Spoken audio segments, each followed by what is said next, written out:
What's up, everybody? It's time for Chad's beer reviews, and not just any beer review.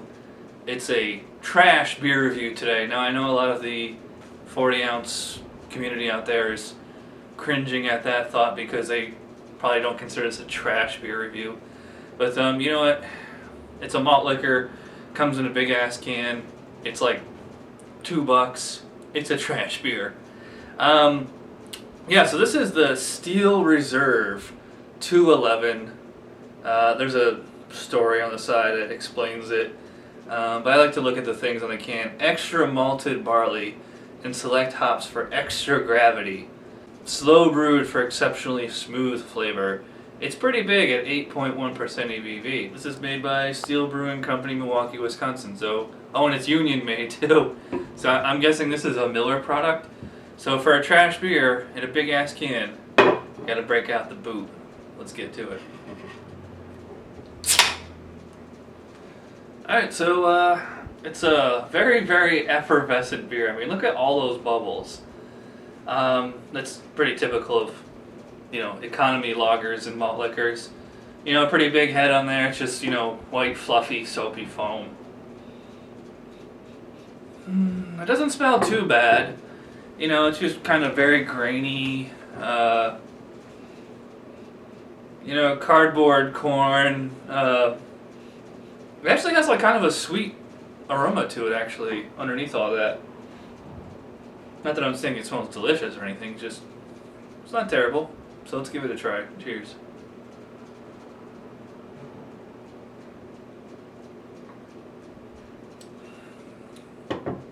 Wow. The first thing I noticed was like a really overt sweetness in the palate. You know, I just literally just brought this home from the beer store. It was in the fridge there, so I thought it'd be very, very cold, but it's actually not really that cold. All the malty, all the graininess is coming out, and I get like this very strange sweetness, and then I get like the usual, you know, malt liquor taste. Almost like a caramel butterscotch kind of sweetness to it. And the whole, like, that's for the whole first half of the palate.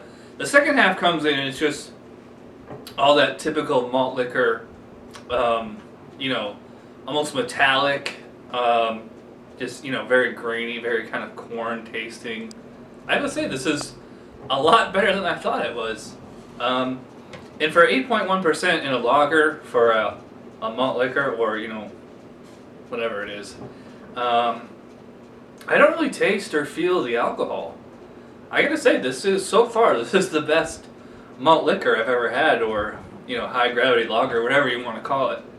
And as I was saying before, you haven't done a trash beer review, especially in this setting, in a long time, and something I haven't done in a long time either, is get a cheap beer with cheap food. So I got some pizza here. So I'm going to sip on this and eat some pizza, and we'll come back and see how it all goes, and give you my final thoughts. Cheers. You know, it started out okay, and then as it warmed, it just kind of went downhill from there. It was just like the law of diminishing returns on this one.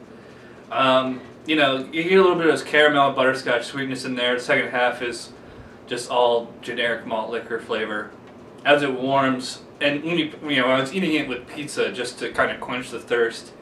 Just having anything else in your tongue at all just it totally negates any kind of real authentic flavors in the beer, because they're just not strong enough to latch on to your taste buds. They just kind of scoot right by them. And the second half gets worse. It gets just like total dry rubbing alcohol. That being said, it's not a terrible beer, and I do like it better than Mickey's and Old English 800. And look, we even got some lacing on the boot there. That's really amazing.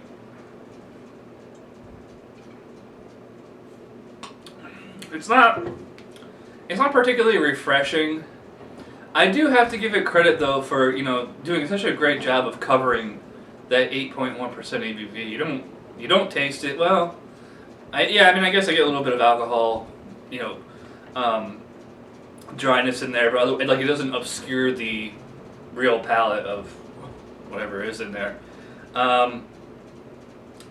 I guess you'd have to drink a lot of these to really feel. I'm not gonna drink a 40 of this. If you drink a 40 of this, you'd be pretty hammered, I guess, or extremely buzzed.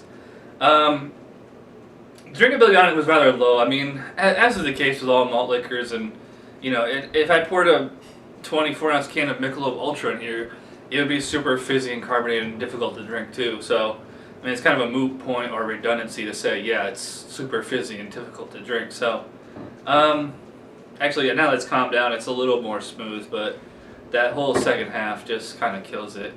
Yeah, so final grade or whatever for Steel Reserve 211. It's definitely not a good beer. It's not a terrible beer, but I'll give it a 4. You know, 4 is like it's below average. Drink it ice cold, it might be a 5 or a 6.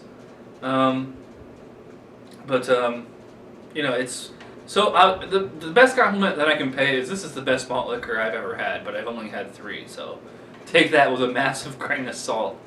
So, anyways, thanks for watching this episode of Chad's Beer Reviews. I will see you next time. Bye.